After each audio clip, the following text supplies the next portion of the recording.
Sugeng rawuh wontening channel Kinawi Krama. Assalamualaikum warahmatullahi wabarakatuh. Sugeng Rahayu. Pada kesempatan yang baik ini tak lupa saya senantiasa selalu mendoakan sedulur dan panjenengan semua.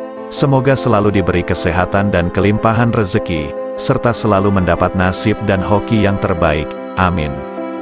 Pada video kali ini saya akan membahas tentang kesaktian Bung Karno sang proklamator Republik ini, yang selalu lolos dari percobaan pembunuhan. Soekarno sang proklamator dan sekaligus presiden pertama di Indonesia ini adalah sosok pemimpin besar.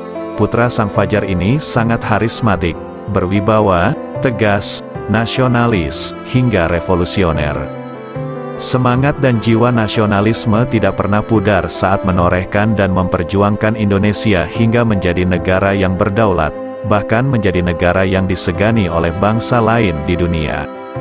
Meski sudah lama meninggal dunia, namun cerita tentang Soekarno selalu menarik untuk dikaji, termasuk tentang kesaktian yang dimilikinya. Bung Karno sering mengalami percobaan pembunuhan. Semasa hidup ia mengalami percobaan pembunuhan dari tingkat baru rencana sampai eksekusi sebanyak 23 kali.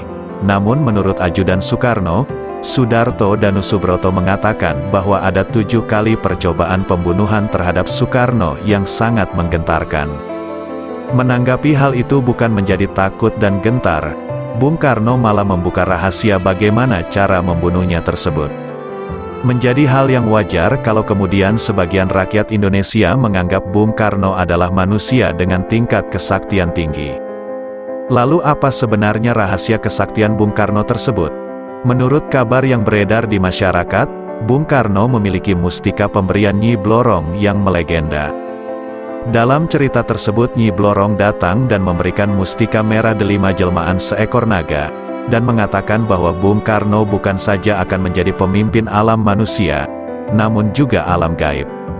Tidak hanya Nyi Blorong, Bung Karno yang hobi dalam dunia supranatural ini sering bermimpi didatangi tokoh legenda dari alam lain seperti Kanjeng Sunan Kalijaga beserta Ibu Ratu Kidul Pajajaran, serta Nyi Roro Kidul. Nah, benarkah Bung Karno juga merupakan manusia sakti, dengan sejarah sedikitnya 7 kali luput, lolos, dan terhindar dari kematian akibat ancaman fisik secara langsung? Menjadi hal yang jamak kalau kemudian sebagian rakyat Indonesia menganggap Bung Karno adalah manusia dengan tingkat kesaktian tinggi. Namun Bung Karno menampik jika lolosnya ia dalam berbagai percobaan pembunuhan bukanlah karena bantuan dari alam lain.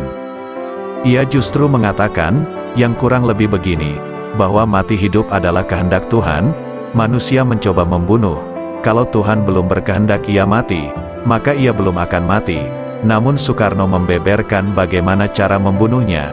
Menurutnya rakyatlah yang membuatnya tetap hidup, sehingga untuk membunuhnya cukup menjauhkannya dari rakyatnya. Semua yang kucapai selama di dunia ini, adalah karena rakyatku, tanpa rakyat aku tak bisa apa-apa, jadi tidak perlu senapan, bom apalagi pesawat tempur hanya untuk membunuh seorang Bung Karno. Jauhkan saja aku dari rakyatku, maka aku akan mati perlahan-lahan. Itulah kurang lebihnya yang diucapkan Bung Karno saat itu. Benar saja ayah dari Megawati Soekarno Putri ini selalu lolos meski dihujani granat bahkan bom dari pesawat tempur. Percobaan pembunuhan pernah terjadi pada tanggal 30 November tahun 1957, Presiden Soekarno datang ke perguruan Cikini, tempat bersekolah putra-putrinya, dalam rangka perayaan ulang tahun ke-15 perguruan Cikini. Granat tiba-tiba meledak di tengah pesta penyambutan sang presiden. 9 orang tewas, 100 orang terluka, termasuk pengawal presiden. Soekarno sendiri beserta putra-putrinya selamat. 3 orang ditangkap akibat kejadian tersebut. Mereka perantauan dari Bima yang dituduh sebagai antek teror dari gerakan DITII. Percobaan pembunuhan kedua terjadi pada tanggal 9 Maret tahun 1960. Tepat siang bolong istana presiden dihentakkan oleh ledakan yang berasal dari tembakan kanon 23 mm pesawat MiG-17 yang dipiloti Daniel Maucar. Maucar adalah letnan angkatan udara yang telah dipengaruhi Permesta.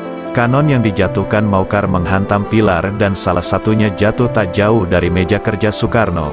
Untunglah Soekarno tak ada di situ.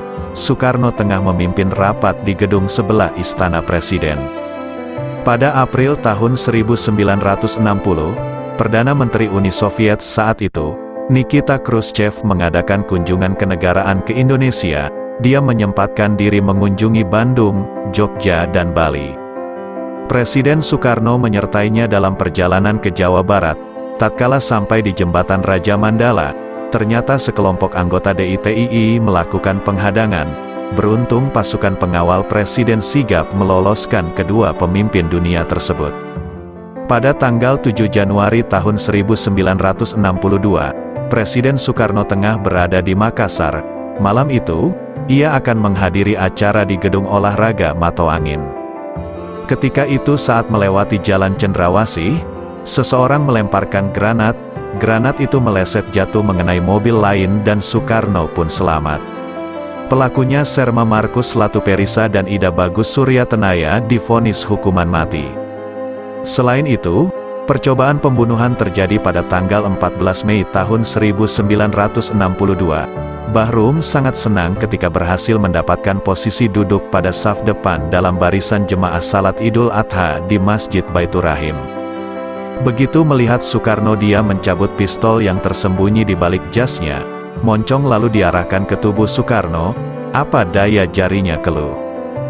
Dalam sepersekian detik ketika tersadar, arah pun melenceng, dan peluru meleset dari tubuh Soekarno, menyerempet Ketua DPR GR Kiai Haji Zainul Arifin.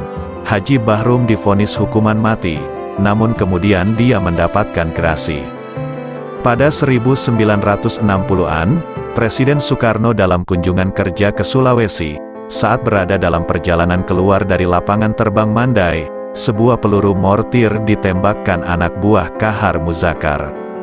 Arahnya kendaraan Bung Karno, tetapi ternyata meleset jauh. Soekarno sekali lagi selamat. Desember tahun 1964, Presiden Soekarno dalam perjalanan dari Bogor menuju Jakarta. Rombongannya membentuk konvoi kendaraan. Dalam laju kendaraan yang perlahan, mata Soekarno sempat melihat seorang lelaki tak dikenal di pinggir jalan. Perasaan Soekarno kurang nyaman. Benar saja lelaki itu melemparkan sebuah granat ke arah mobil Presiden. Beruntung, jarak pelemparannya sudah di luar jangkauan mobil yang melaju. Soekarno pun selamat. Dari kesemuanya Bung Karno tetap selamat, tetap sehat, dan tidak gentar. Dia terus saja menjalankan tugas kepresidenan dengan segala konsekuensinya. Dalam salah satu pernyataannya di biografi yang ditulis Cindy Adams, berkomentar tentang usaha-usaha pembunuhan yang dilakukan terhadapnya. Namun pengakuan Bung Karno terhadap cara untuk membunuhnya ternyata menjadi perhatian bagi mereka yang ingin membunuh Soekarno. Kekuatan Bung Karno adalah rakyatnya, dan dia hanya akan mati jika dijauhkan dari rakyatnya. Orde Baru di bawah kepemimpinan Soeharto dan atas dukungan Amerika Serikat dan kroninya, melakukan upaya pembunuhan bisa dibilang langsung, bisa pula tidak langsung terhadap Bung Karno dengan cara yang telah disebutkan oleh Bung Karno sendiri. Hingga Mei tahun 1967, Bung Karno seperti tahanan rumah, meski masih berstatus presiden, tetapi ia terpenjara di istana, tidak boleh keluar tanpa kawalan antek-antek Soeharto. Situasi politik berbalik menempatkan Bung Karno pada stigma yang terburuk. Gerakan demonstrasi mahasiswa yang didukung militer, pemberitaan media massa yang dikontrol Soeharto, membuat Bung Karno makin terpuruk. Usai ia dilengsarkan oleh sidang istimewa MPRS, kemudian diasingkan di Bogor, kemudian disekap di Wisma Yaso, Jalan Gatot Subroto. Ia benar-benar menjadi kesakitan. Yang paling menyakitkan adalah karena dia benar-benar dijauhkan dari rakyat yang menjadi nyawanya selama ini. Dengan cara itu pula, persis seperti yang diucapkan sendiri dalam bukunya, Bung Karno pun akhirnya wafat. Demikianlah tadi pembahasan tentang kesaktian Bung Karno, yang selalu lolos dari percobaan pembunuhan.